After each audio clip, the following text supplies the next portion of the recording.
It is important to note that we are currently covering the fundamentals and historical aspects of Freemasonry. We will reach a more in-depth discussion about the craft at a later stage.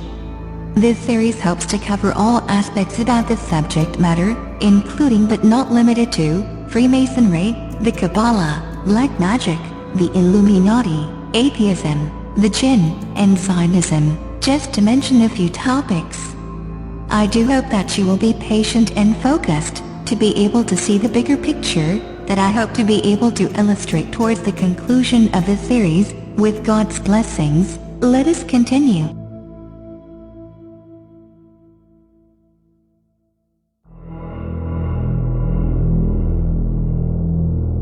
Let us begin by defining a few terms. Operative Masons are the early stonemasons, more famously known for building the Gothic cathedrals, abbeys and castles of Europe. However, the first Grand Lodge of Speculative Masonry was founded in London, in June of 1717. The Freemasons began to accept what is known as Speculative Masons, or in other words, ordinary people, who did not possess any of the stonemasons' knowledge, or building construction abilities. Outsiders, or non-Masons, are labeled as profanes by the Masons.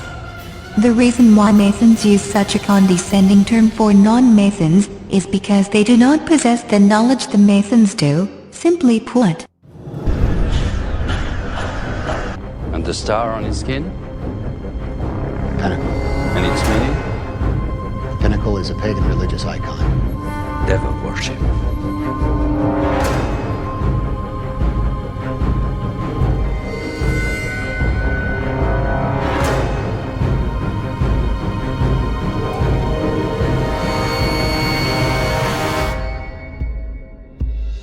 So where does Freemasonry originate from?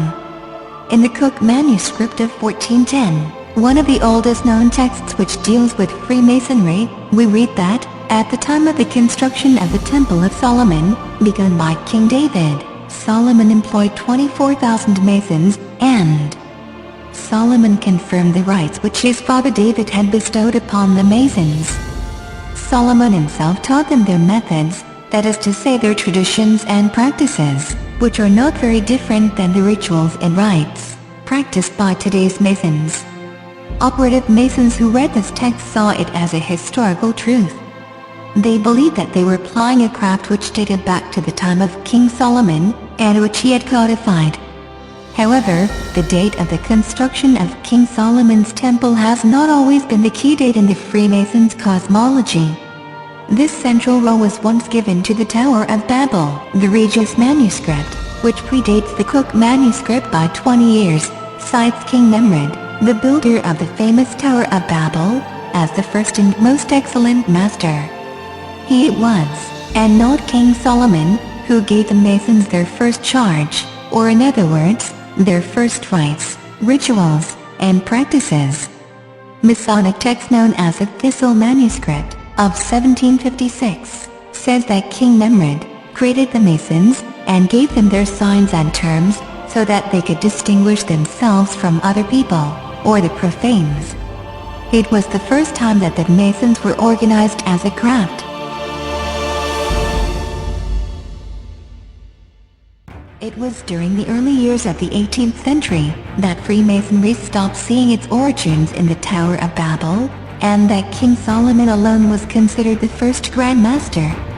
The 18th century Masonic texts shed light on the ideas and attitudes at the time of the shift from operative Masonry to speculative Masonry. These texts are called the early Catechisms. This strange and sudden shift by speculative Masons, who wanted to break away from the origins of the craft, which honored the Tower of Babel and King Nimrod, they instead preferred our wise King Solomon, or as a Mason's examination of 1723 puts it, Grand Master in his time of Masonry and architecture.